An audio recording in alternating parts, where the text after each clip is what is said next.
You're listening to the Inside Syracuse Basketball podcast presented by Kraus Health, the exclusive healthcare partner of Syracuse Athletics.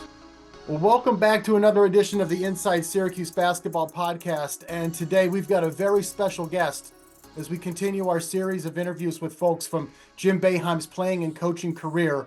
It's one of the assistant coaches from Jim's very first staff as a head coach at Syracuse, Rick Pitino. Rick, thank you so much for coming on and joining us here today. Well, it's an honor to be part of this. Love Jim, love everything he did for me, and certainly what he's done for basketball. Well, I guess one of the first things he ever did for you is he gave you a job, right? When he gets the head coaching job at Syracuse, he reaches out and he hires you to be on his staff. And I want to get to the story. I've heard the story before, but first of all, had you known Jim before?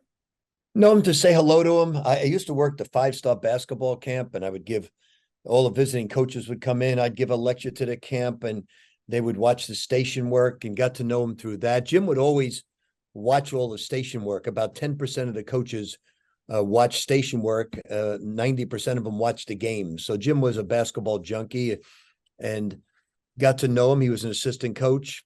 And then when he became a head coach, he wanted to change. He said Roy Danforth was brilliant at the 2-3 zone.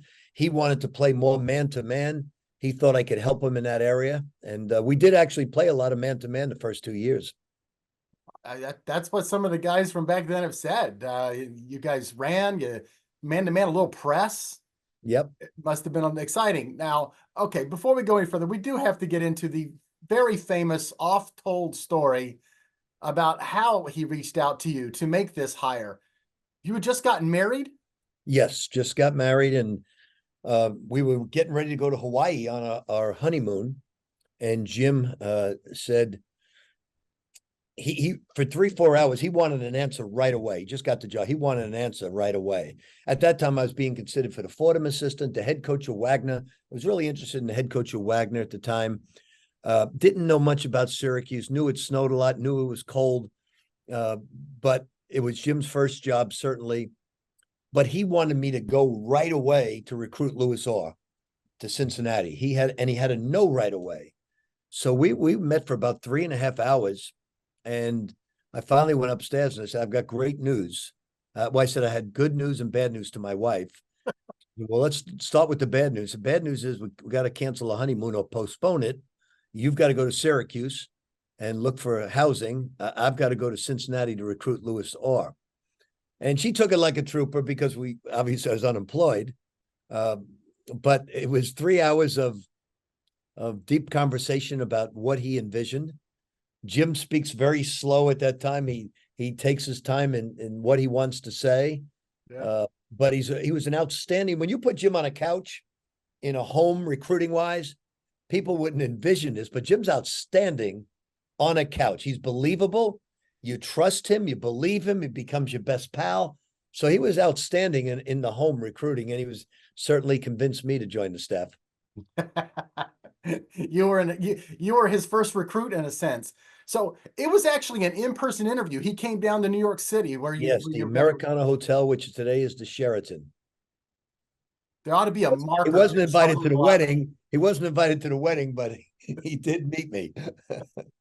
There really needs to be a historical marker in the lobby somewhere for this, right? That's right. So did you go direct to Cincinnati, or were you able to go to Syracuse first? And yes, I believe I went to Syracuse for a day, and then I hooked up, met this agent named Ron Grinker, who Don Cronson was friends with Jim, and they set it up. And the toughest job I had getting Louis Orr to commit, he was ready to commit. It was all set up for me, but getting him on a plane, he had a great fear of flying. And I just had to convince him that I would sit next to him and everything would be fine.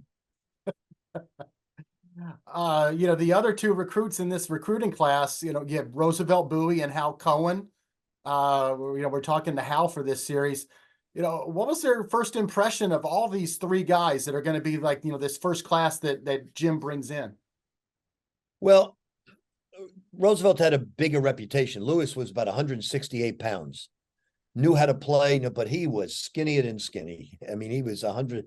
He's 6'9", 168 pounds. Everything was ahead of him looking down the road. Didn't know much about Hal at all. Roosevelt had a much bigger reputation at the time. Jim was recruiting him. Hal was the local kid, I believe. And certainly Lewis was down the road. So what was Jim like at that stage as a head coach? Because he's a first-year head coach taking over at his alma mater. What's he like as a coach? You know, Jim's really a selfless individual. He's very confident in himself, but he doesn't show that. He's a great listener. He's very argumentative. He'll argue for 2 hours and then say, okay, we're going to do it that way. But he's going to put up a fierce argument. He's the type of guy in a room that he'll say, well, the Democrats are best for this country. And the second hour, without question, the Republicans. He's taken both sides and he's argued the case extremely well. And then when you go home at night, you'll say to yourself, was he a Democrat or was he a Republican? You have no idea. So he poshes it and sets it all up. He's going to win that argument because he's going to take both sides. So take me back. What was it like for those games at Manley Fieldhouse back in those days? He was just such a loyal guy to the players. I never forget this as long as I live, because Rob Lowen was a writer for the Post-Standard. And Rob was a good guy. We always spoke. We always kidded with him. We were playing Magic Johnson. Marty Burns had a great game. And I think we won the game. I think we beat Michigan State. Marty Burns said, but Magic had an unbelievable game. We didn't know it. He was Irvin Johnson at that time. And at the end, Jim walked through the press room. I was talking to one of the writers. He crumbled up the stat sheet and threw it at Rob Lowen and said, Irvin Johnson, Marty Burns deserved that MVP. Irvin Johnson, are you kidding me? With some vulgarity mixed in. As I look back years later, how the hell could we give that to Magic Johnson over Marty Burns? And you said that Roy Danforth had played a lot of 2-3 zone. You guys were going to play man-to-man. He played all 2-3 zone, and Jim wanted to mix it up. He wanted to learn other things. I was a man-to-man coach, and we played about 50, 60% man-to-man. We mixed it up quite a bit. We pressed quite a bit. Jim was great for giving his assistant coaches a lot of leeway in practice. He would allow you to teach, and I grew an awful lot under him because he allowed me to do things. Since I have a New Yorker here with us today, I got to ask you, at the end of his very first season as a head coach, you guys make it to the NCAAs, and you're going to play Tennessee. Do I have the year right? It's Tennessee, right? Right, with Bernard King and Ernie Grunfeld. Bernard King and Ernie Grunfeld. Yep. The Bernie and Ernie show. Yeah. How in the world did you beat those guys? Well, as I look back, I think we lost to Cedric Maxwell in the next round, as my memory serves me. I can't believe I'm remembering these things as well at 71. But I will say this: we had a group of guys that were highly intelligent, and we had a head coach that was highly intelligent. So we were going to beat teams with our brains as much as our brawn, and we beat that team because Jim set up a game plan, and we were highly intelligent in that game, doing a lot of great things. Well, as the son of 2 University of Tennessee grads, I'm not real happy with you guys still, and neither are my folks. So that game hurt right in the heart of Tennessee fans, because the Bernie and Ernie show was a special time in Knoxville. Yeah, it certainly was, and they had a great team, but we were a very, very smart basketball team. And Jim is a very well-read, very, very highly educated man on a lot of different topics. So you're not going to outthink Jim. He's a great timeout guy. He's great in the huddles, making adjustments. Early on, he was brilliant. Brilliant. I learned an awful lot from him. You move on after 2 years. You go to Boston U. And just a few years later, you're back in the Big East. You come in with Providence. What was it like to coach against Jim and those Syracuse teams in the mid 80s? I've won my share. He's won his share. the one thing that Jim and I understood, the players were going to determine who wins or loses. We were always friends before the game, friends after the game. We appreciate, he knew how much respect I had for him. I knew how much respect he had for me. He knew he gave me a big break, and he knew I was always appreciative of it. So we were always friends. There was never a bitter competition at all. When you left Syracuse to go take that Boston U job, did he give you any, parting words? Was there any advice on your way out the door? He really didn't want me to take the job. Oh. I was taking a pay cut by about $1,500. I was driving a nice Chevrolet Impala, and I was given a Renault Le Car. So, and the standard of living was much more difficult. And here's another reason. I wasn't ready to be a head coach. I really wasn't. I was 24 and I didn't know enough. I wasn't ready yet. My college coach, Jack Lehman, was a great player at Boston U. He recommended me. I told him, I said, Coach, I don't know if I'm ready to be a head coach. He said, it's okay. No one is going to judge you. No one comes to those games. You're going to be able to be in your own laboratory, develop your own style of play. And he was right. We averaged about 250 people a game. And we remember now, we weren't playing in the Carrier Dome. We were playing in Manley Fieldhouse at that time. Right. Yeah. But from what everybody tells me, back in those days, the crowds at Manley Fieldhouse were just amazing. Oh, it was a dust bowl. At halftime, what a home court advantage. It was a lot of fun. I had a lot of fun those 2 years. I had come around and started covering the team in the early 90s, and it was 96 Final Four at the Meadowlands. And I remember you were up there on the big table, the dais there with the big press conferences, and you were just regaling people with these stories about Jim and all these funny stories. And I remember a lot of people saying that you at that Final Four really helped change people's perception of Jim. Do you remember that? Do you see it that way? That it was really I always see Jim in a different light that other people see. I see the kindness in him. I see the generosity in him. I see the person, when he on the sidelines or at a press, Jim is not at his best at a press conference. Jim's at his best with his team, with his friends. He's at his best when he's comfortable, and he doesn't react. When you put him in a situation, especially with the media, whether he's defending his players or whatever it may be, certain people are good at certain things. And if you said to me, that's probably Jim's weakest point as a coach, is probably when he deals with the media, whether it's a stat sheet at Rob Lowen or whatever it may be, he's just boiling upset at the time that we lost. Now, if you would have given him a half hour, 45 minutes, he'd be great. But it's tough after a loss. There's so much at stake, and he took losings not well at all. None of us do, but Jim is so much better than people even know the person. A lot of people know his zone. A lot of people know what he does, fast break, his press, his recruiting ability, his coaching ability. But I know him as a person, and I've always respected the person as much as the coach, and my admiration in both areas is off the charts. I've seen at championship games or Final Fours, coaches that know each other, they have to face each other, and someone's going to lose this game. I remember when Dean Smith and Roy Williams were at Final Fours together. It was not fun for either man. What was that like in 96 when you and Jim at Kentucky and Syracuse meet in the championship game? Well, I'll tell you something. We were the best team. I thought my second unit could have won a national championship. We were blowing. I think the average margin of victory in a tough SEC was like 24 points we were winning per game. But that was one of the worst final games I've ever witnessed in my life. I've watched it numerous times. It was an awful game.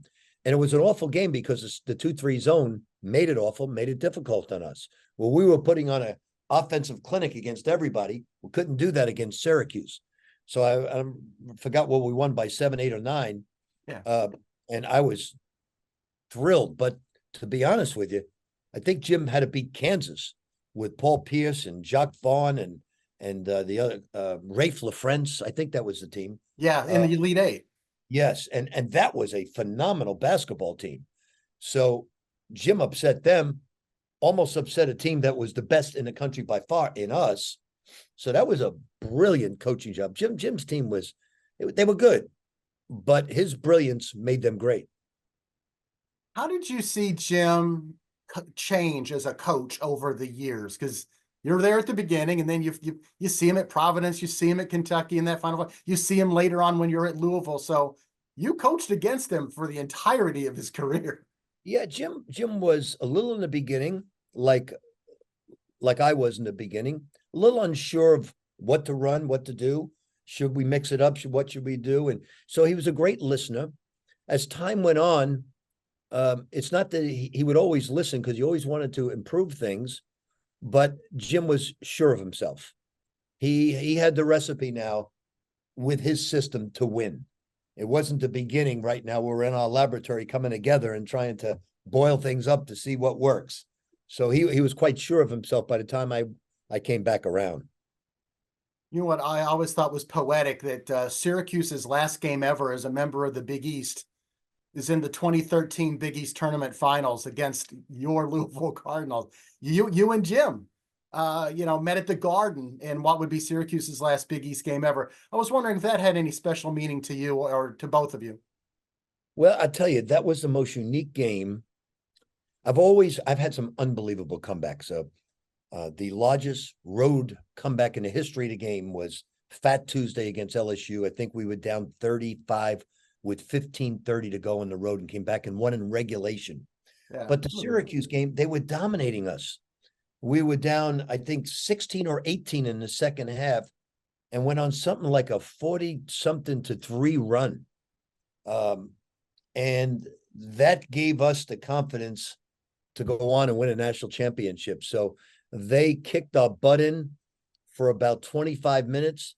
And then we went on a most incredible run. And I remember, because I was supposed to meet the press and couldn't get out of the locker room because Syracuse had a special guest. A Syracuse alumnus had a special guest. Bill Clinton was at the game, and he asked if he could come in the locker room. And he kept us telling stories in that locker room for almost 40 minutes after winning the championship. And he was there, though, as the guest of Syracuse people. So, we've had some great battles. He's won some, I've won some. To be honest with you, in the national championship game, Syracuse didn't even belong in the Final Four, but his coaching ability was the reason they were there. John Wallace is going to be so mad at you the next time he sees you. No, listen, John Wallace is great, but name the other guys. Name the other guys. I can, but that's cheating. You can, but it's not college's household names. Right. They were good, sound players, very good basketball players, but it's not like you see, 4 draft choices or 3 draft choices, 2 in the first, 2 in the second. Yep. I could, but I'd be a ringer in that one. You're right. Most other people would not get it one more. Apologies to Otis Hill. In his last few years as head coach, did you ever talk to Jim about how long he was going to continue, or retirement, or why he even continued to coach, why he wanted to stay in for so long? No, this, for all the Syracuse people, this is not a knock on your town, okay? But if you're intending on retiring to Skinny Atlas and living in the Syracuse area, and you're not going to Florida, you're going to coach until you're 80, 85, because what else is there to do in Syracuse during the wintertime? If you don't have basketball and you're not going to Florida, what are you going to do? And Jim likes poker now. He didn't like poker back then.